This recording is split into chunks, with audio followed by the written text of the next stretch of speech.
누가복음 2장 7절에서 12절 말씀을 우리 같이 합독하겠습니다. 내가 아주 찾으셔서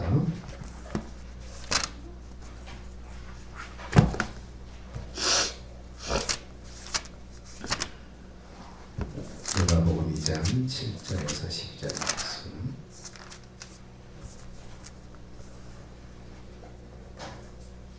누가복음 2장 7절부터 12절까지 우리 한 목소리 읽습니다. 자, 시작. 처가들을 나 강보에 싸서 구유에 뉘었으니 이는 여관에 있을 곳이 없음이로라.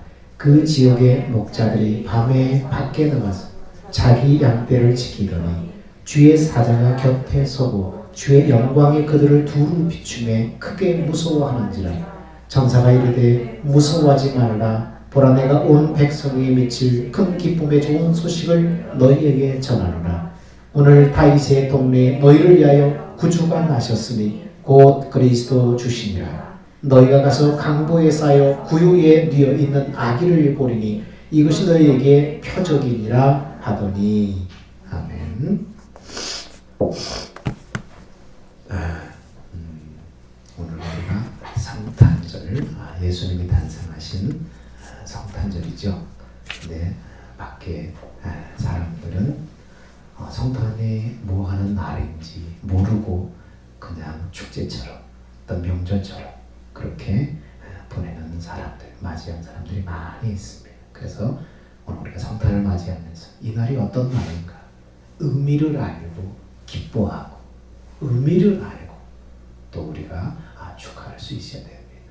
어린이집에 어린이들에게 성탄절이 뭐하는 날이야? 그러니까 선물 받는 날이요 이러더라고. 성탄절은 애들에게 그냥 선물 받는 날이에요. 부모에게 선물 받는 날. 그래서 우리 아이들에게 성탄절은 우리를 구원하러 오신 바로 예수님이 이 땅에 탄생하신 날이야. 예수님 생일이야. 그렇게 아이들에게 이렇게 알려주고 또 다시 또 확인하고 그랬던 시간들이 있었습니다. 그래서 성탄을 우리가 그냥 찾아오는 연말연시 그런 분위기에 휩싸여서 그냥 우리가 들뜬 것이 아니라 주님이 왜 이 땅에 오셨는가? 주님이 왜 이 땅에 육신을 입고 이 땅에 오신 목적이 무엇인가를 알 때 이날이 진정 의미가 있는 것입니다. 오늘 말씀 속에 성탄을 맞이하는 마음 자세, 우리는 어떤 마음으로 성탄을 맞이할 것인가, 이것을 잘 깊이 마음에 새기길 축원합니다. 호숫가에 놀던 한 소년이 물에 빠져서 허우적거리고 있었습니다. 그는 런던에서 온 귀공자였어요. 마침 근처를 지나가던 시골 소년이 이것을 보고 뛰어들어서 그를 구해줬어요. 그리고 10여 년의 세월이 흐른 후에 이 귀공자는 그때 그 소년의 근황을 알고 싶어서 그 시골 소년을 수소문해서 찾아갔습니다. 그 소년을 만났는데 그 소년은 의사가 되고 싶어 한다는 것과 공부는 잘하는데 가정이 어려워서 진학을 못하고 있다는 사실을 알게 됩니다. 그는 시골 친구의 사정을 자기 아버지께 알렸고 그의 부친은 시골 소년이 공부할 수 있도록 모든 뒷바라지를 다 맡아줬습니다. 훗날 이 귀공자가 바로 영국의 위스턴 처칠 수상이 되었습니다. 그리고 그 시골 소년은 훌륭한 의사가 되어서 훗날에 페니실린을 처음으로 발명한 의학자 알렉산더 플레밍 박사입니다. 1940년 5월 영국이 독일군의 침공을 받을 때 전쟁터로 순시하던 위스턴 처칠 수상이 폐렴으로 자리에 눕게 되었어요. 그 당시만 해도 폐렴은 목숨을 건지기 힘들 불치병이었어요. 의학이 뛰어나지 않았기 때문에. 이때 처칠의 생명을 살려낸 것은 바로 그 의사가 되도록 도와주었던 플레밍 박사가 발명한 페니실린이었습니다. 두 사람의 우연한 만남이 서로의 생애를 이렇게 변화시키는 축복이 되었다는 것입니다. 여러분, 만남이 그래서 중요해요. 우리의 만남이 그래서 축복이 되어야 됩니다. 만남이라는 것은 혼자 살 수 없는 인간에게 하나님이 주신 선물입니다. 처칠 수상과 플레밍 박사는 조건 없이 베풀고 섬긴 그 사랑 때문에 서로를 살린 거예요. 그렇습니다. 축복된 만남이 중요해요. 우리는 이 두 가지를 만남을 위해서 기도해야 됩니다. 하나는 누군가 나를 만났을 때 그 사람 내가 잘 만났다 이렇게 할 수 있어야 됩니다. 나를 만난 그 사람이 그 사람 잘 만났다 이렇게 할 수 있어야 됩니다. 또 하나는 나도 다른 사람을 잘 만나도록 하나님 앞에 기도해야 돼요. 좋은 사람 만날 수 있도록, 신앙의 사람 만날 수 있도록, 좋은 만남이 될 수 있도록 그렇게 기도를 해야 됩니다. 이제 한 해를 결산하는 끝자락에서 우리는 이제 성탄절을 맞이하고 있습니다. 성탄은 사랑과 평화의 왕으로 오신 바로 예수님을 기다리는 것입니다. 예수님을 만나기 위해서 기다리는 것입니다. 그래서 주님이 오시던 날 천사들은 하늘은 영광이요 땅에는 기뻐하는 사람들 중에 평화로다라고 찬양했습니다. 성탄은 예수님이 이 땅에 평화를 주러 오신 날입니다. 평화가 없는 인간에게 평화를 주러 오신 날이에요. 그래서 성탄절에 여러분의 마음과 가정과 이 나라에 하나님의 그 평화가 임하기를 소원합니다. 세계 1차 대전 중에 크리스마스 전날에 독일군과 영국군이 서로 총을 겨누고 막 싸우다가 12월 24일 크리스마스 이브가 되자 독일군 참호에서 그 참호 위에 크리스마스 추리를 만들어서 추리에 불이 켜졌어요. 그리고 나서는 그들은 그 밤에 고요한 밤 거룩한 밤을 합창하는 거예요. 그리고 저들밖에 한밤중에라는 찬양을 부르는 거예요.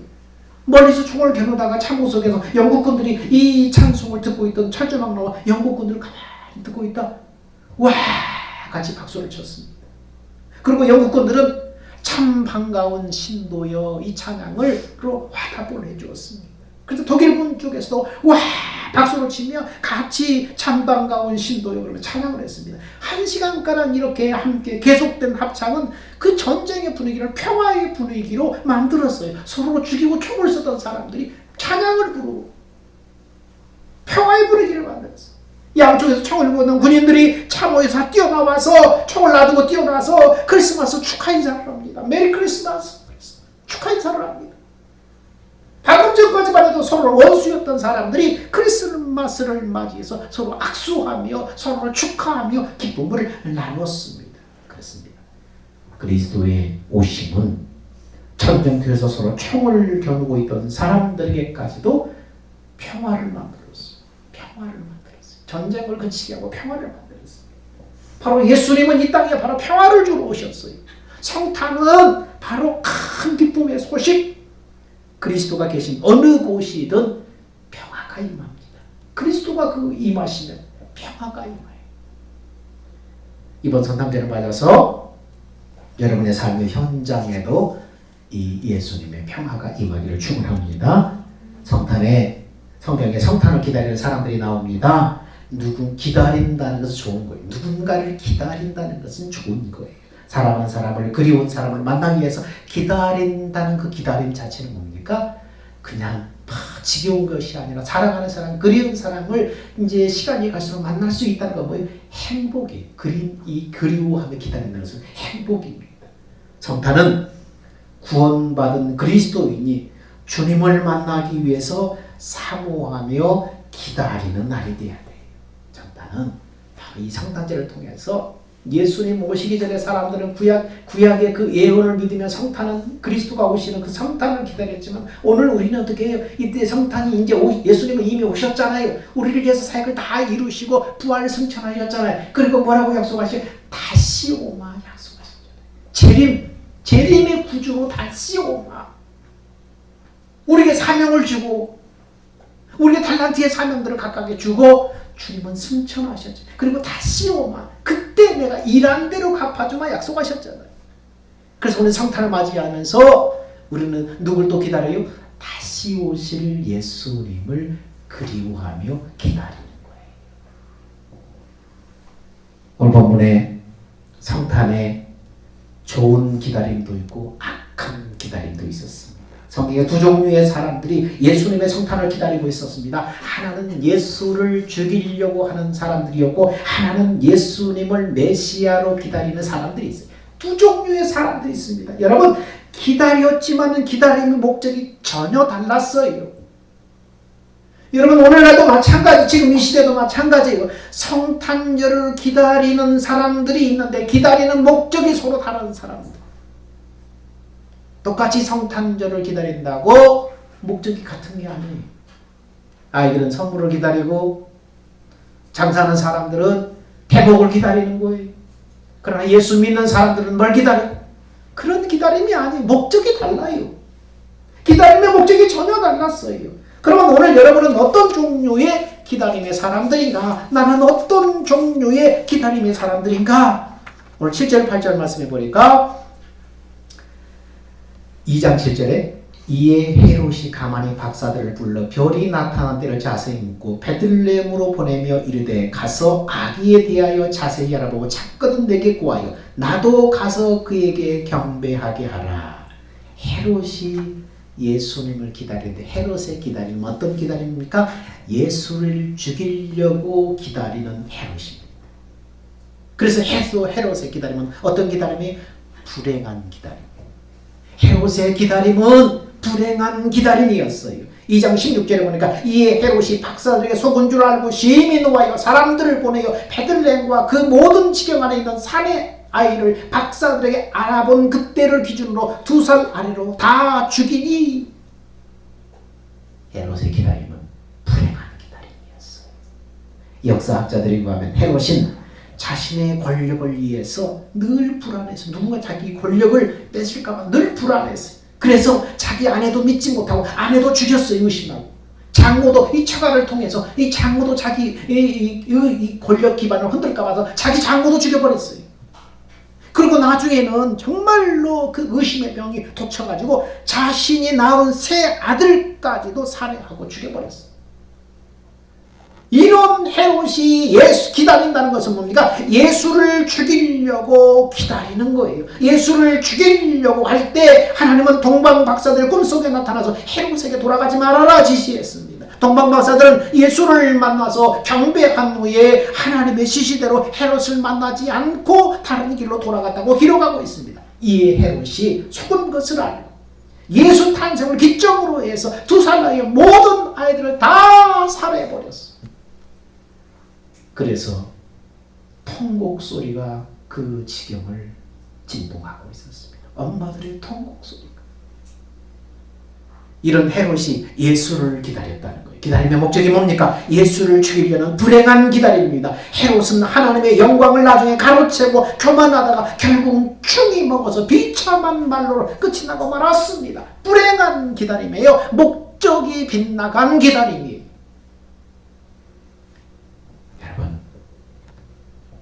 우리가 성탄을 기다리면서 이 기다림의 목적, 이 목적이 바로 하지 않으면 다시 오실 예수님을 기다리는 그 기다림, 그 예수님이 오실 때 우리는 불행한 사람과 또 행복한 사람으로 나눠지게 됩니다.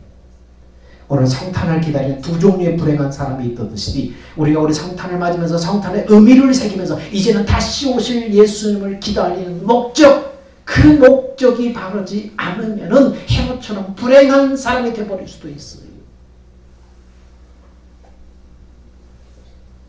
오늘날 크리스마스를 기다리는 여러 종류의 사람들이 있습니다. 술집, 백화점, 호텔같이 장사하는 사람들은 돈 벌기 위한 대목으로 성탄절을 기다립니다. 이스라엘의 유대인들은 예수를 믿지 않지만 순례객들을 보호하며 순례객들을 기다리며 맞이합니다. 돈 벌기 위해서 기다리는 거예요. 그러나 성탄은 돈 버는 날이 아니에요. 성탄은 그리스도의 거룩한 탄생입니다. 목적이 빗나간 기다림은 불행을 가져오는 거예요. 예수 다시 오는 그날 불행을 가져오는 거예요. 우리가 성탄을 기다리는 것은 헤롯과 같은 기다림도 아닙니다. 돈벌을 위한 기다림도 아닙니다. 우리의 기다림은 생명을 구원하러 오신 구세주 예수를 기다리는 거예요. 우리 인류가 영원히 해결할 수 없는 죄의 문제를 해결하시기 위해서 오시는 예수님, 그 그 죄를 끊임없이 생산해내는 타락한 본성 육신의 사람, 이 문제를 해결하시기 위해서 예수님이 오시는 거예요. 그래서 성탄이 우리에게 기쁨의 날이에요. 우리에게 평안과 기쁨을 주러 오신 예수를 기다리는 거예요. 그리고 다시 오실 재림의 주님을 소망하며 기다리는 거예요. 이것이 성탄의 목적입니다. 성탄의 의미를 새기면서 예수님이 그런 목적 가운데 오셨구나. 이제 다시 오신 예수님을 우리는 기다리는데 그 목적이 무엇인가? 우리는 어떻게 기다려야 되는가? 잘 마음에 새겨야 돼. 헤롯은 예수를 죽이려고 기다렸습니다. 그런데 또 다른 기다림이 있었습니다. 메시아를 기다리는 동방 박사들이 있었습니다. 9절에서 이 12절을 보니까 박사들이 왕의 말을 듣고 갈새 동방에서 보던 그 별이 문득 앞서 인도하여 가다가 아기 있는 곳 위에 머물러 서 있는지라. 그들이 별을 보고 매우 크게 기뻐하더라. 집에 들어가 아기와 그의 어머니 마리아가 함께 있는 것을 보고 엎드려 아기께 경배하고 보배함을 열어 황금과 유황과 몰약을 예물로 드리니라. 그렇습니다. 이 동방 박사, 이들은 뭡니까? 메시아를 사모하며 기다리다가 동방의 먼 나라에서부터 왔던 사람들이, 일종의 천문학자들과 같은 사람들이. 동방 박사 이들은 누구였을까? 우리가 성경책에 보니까 창세기 2장 8절에 보니까 하나님께서 어디에다 에덴 동산을 창설하셔요? 동방에 에덴 동산을 창설하셨다고 기록해 있습니다.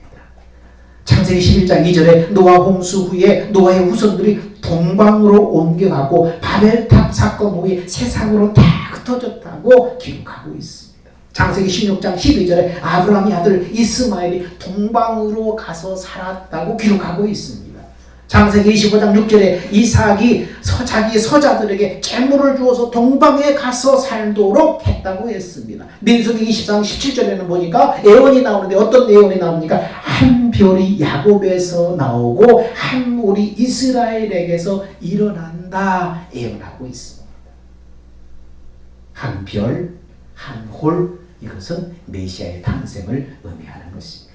그러므로 이들은 믿음의 족장들을 통해서 전해지는 성경의 예언과 성경의 약속을 전해 들었을 거예요. 입으로 해서 전해 들었을 거예요. 그리고 흐르는 세월 속에 희미해졌지만 성경의 예언과 약속을 사람들의 입을 통해서 전해 들었을 거예요. 구전되었을 거예요. 그리고 그들 중에는 경건하게 성경의 예언과 약속을 연구하고 믿고 기다리는 사람들도 있었을 것입니다. 바로 이 부류 중에 바로 동방 박사들이 그런 부류의 한 사람이 아니었을까, 그런 사람들이 아니었을까 우리는 추측을 해봅니다. 믿음의 족장, 에덴 동산에부터 주어진 하나님의 약속이 믿음의 족장들을 통해서 계속해서 전달됐습니다. 그리고 족장들을 통해서 계속해서 입으로 전해지고 사람들은 그 약속을 소망하며 계속해서 기다리고 있었던 거예요. 그런 기다림 속에, 그런 구전 속에 바로 이 동방 박사들이 그런 약속을 믿고 기다리고 또 성경의 예언, 한 별이 야곱에서 나오고 한 홀이 이스라엘에서 일어날 것이라는 민수기의 예언의 말씀을 듣고 그 기다리던 메시아가 바로 이스라엘 땅에서 일어날 것이다 알고 있었다는 거예요. 그리고 문득 별이 나타나서 인도하니까 심상치 않은 그 별을 보고 성경에 예언된 바로 그 별, 바로 그분이 태어나셨구나 믿고 동방에서부터 여행을 시작한 것입니다.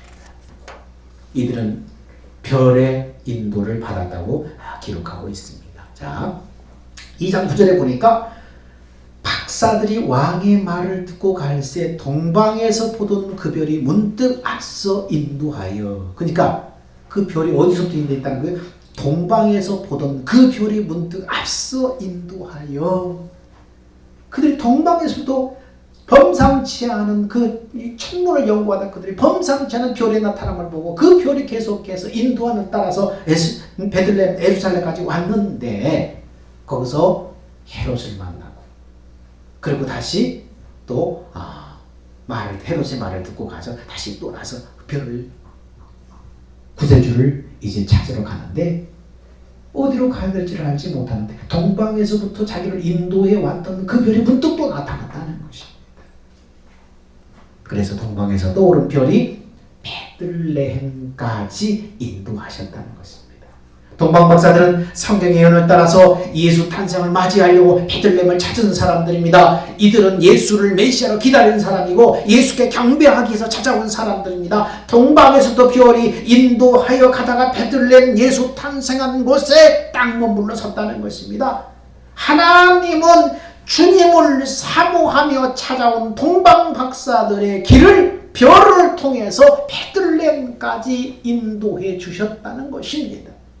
여러분, 하나님께서는 우리의 갈 길도 이렇게 인도해 주신다는 사실을 기억해야 됩니다.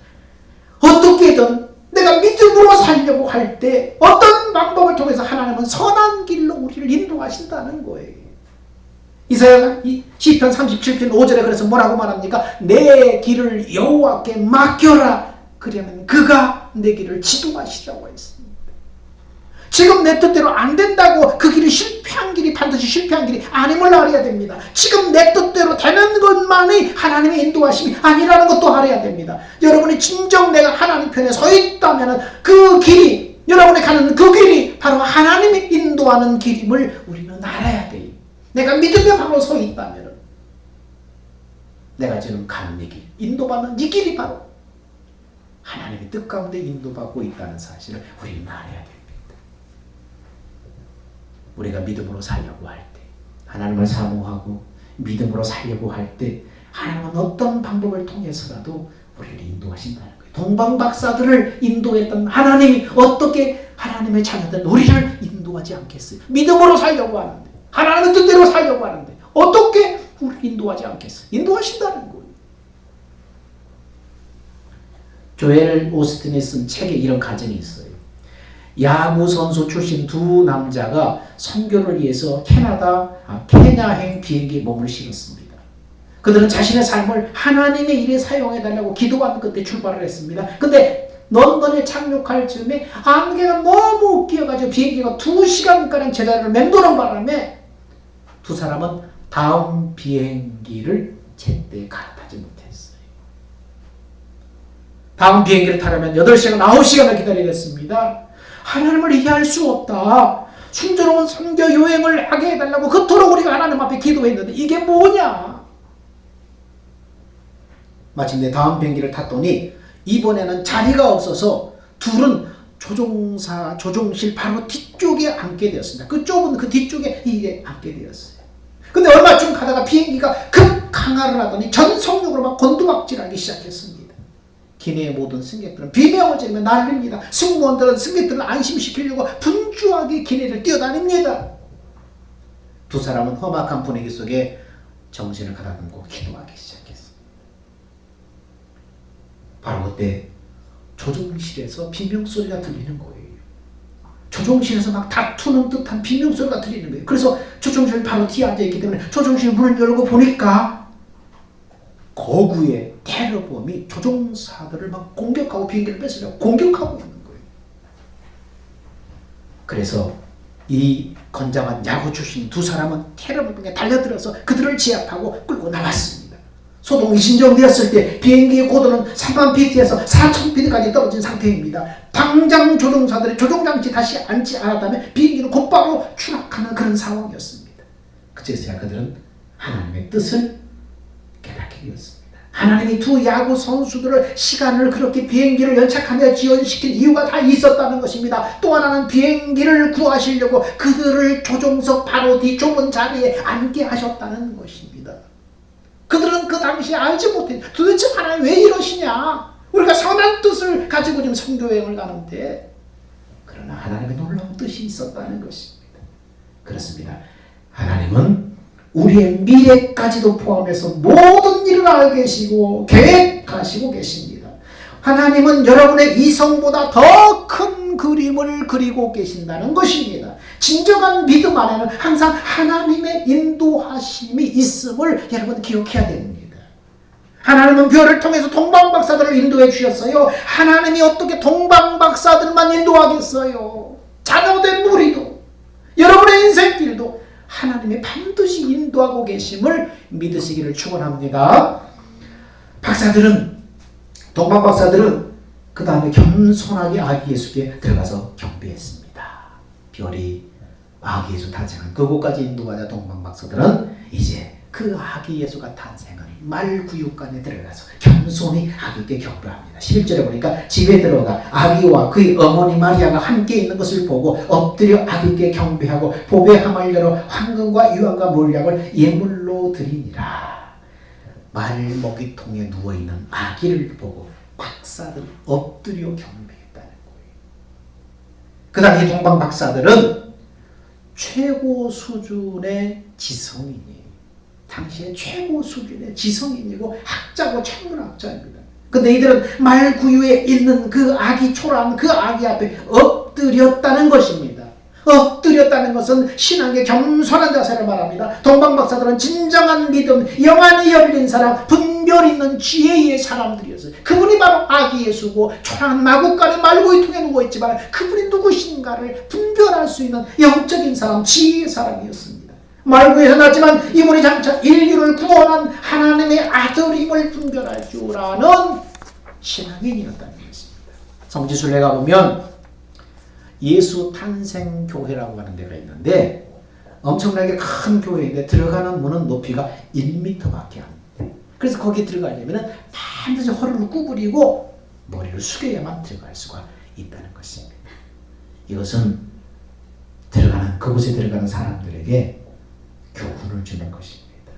높은 자나 낮은 자나 이 성전에 들어와서 예수 탄생의 자리에 들어와서 경배하기를 원한다면 겸손해야 된다.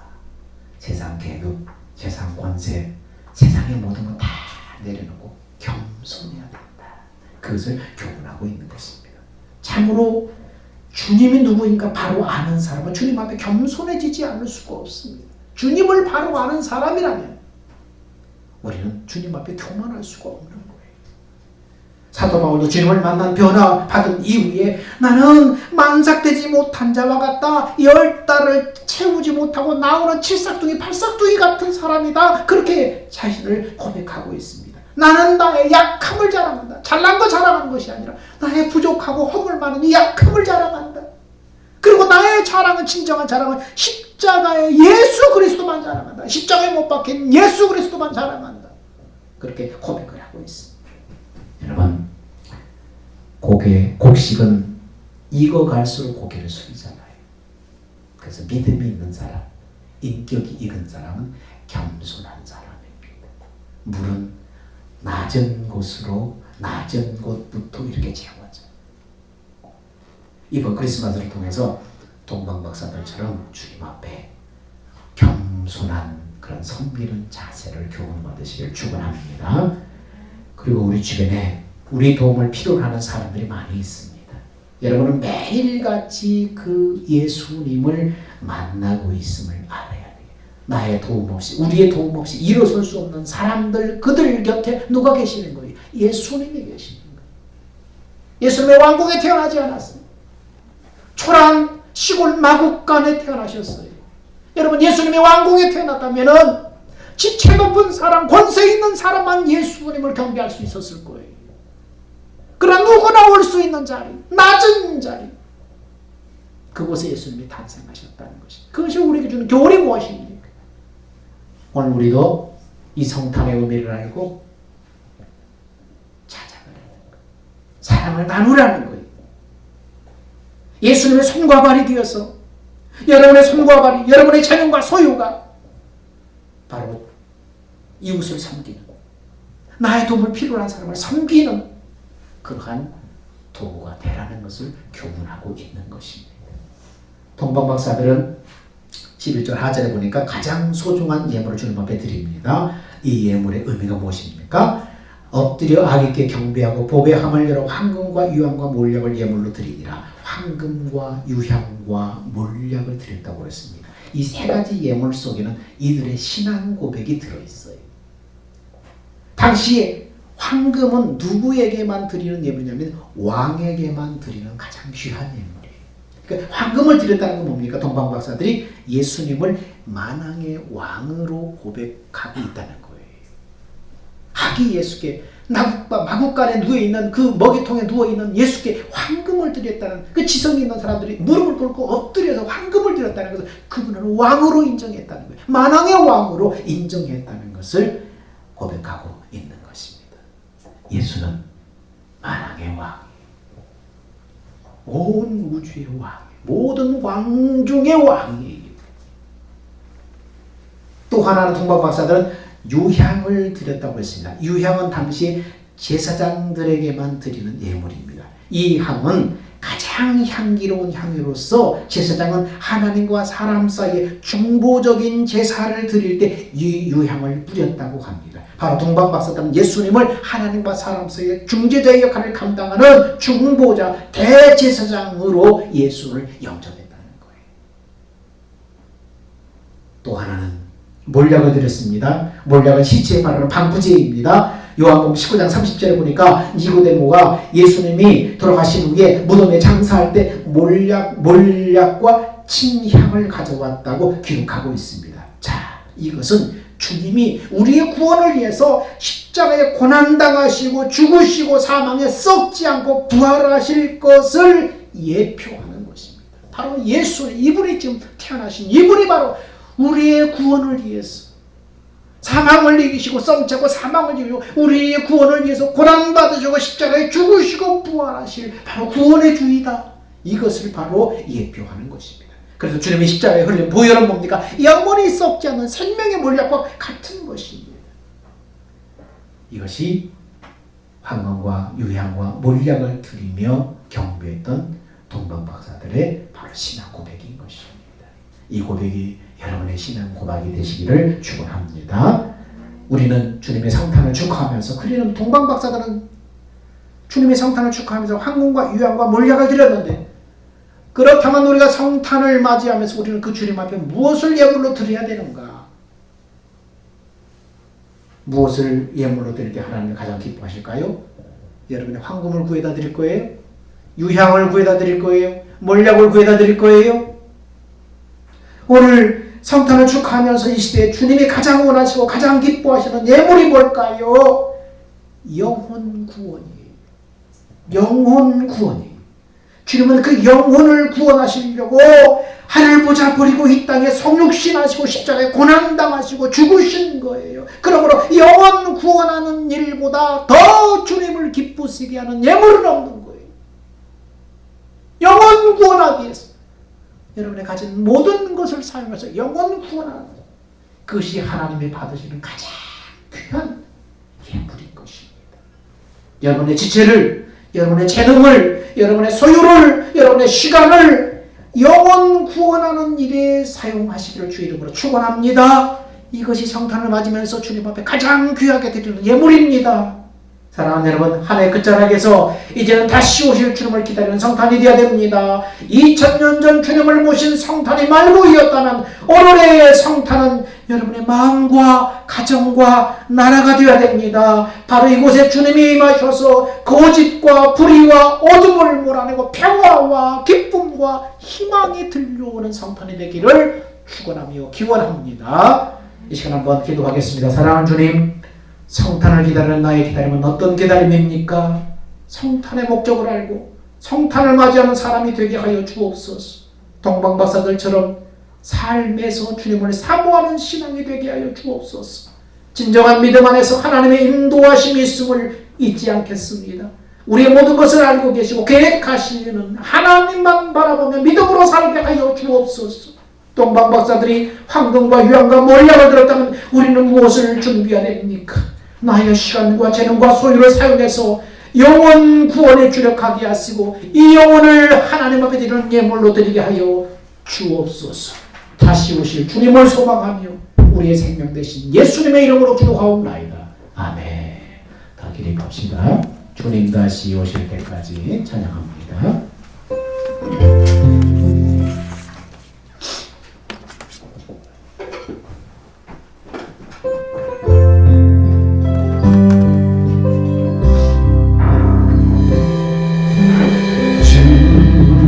다시 오실 때까지 나는 이 길을 가리라.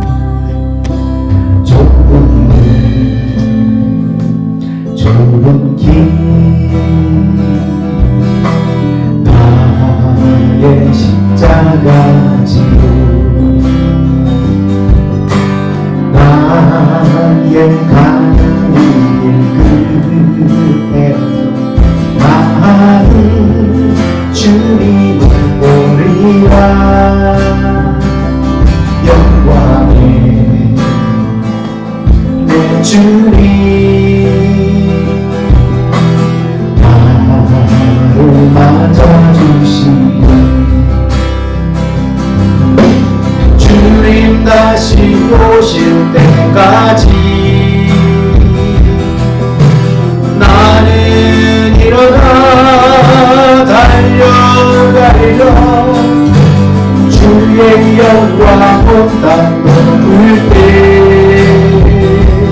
땅에 보내신 하나님의 만극하신 그 사랑과 성령의 내주, 교제, 교통, 인도하심, 오늘 성탄 예배를 드리면서 이 성탄의 진정한 목적이 무엇인가?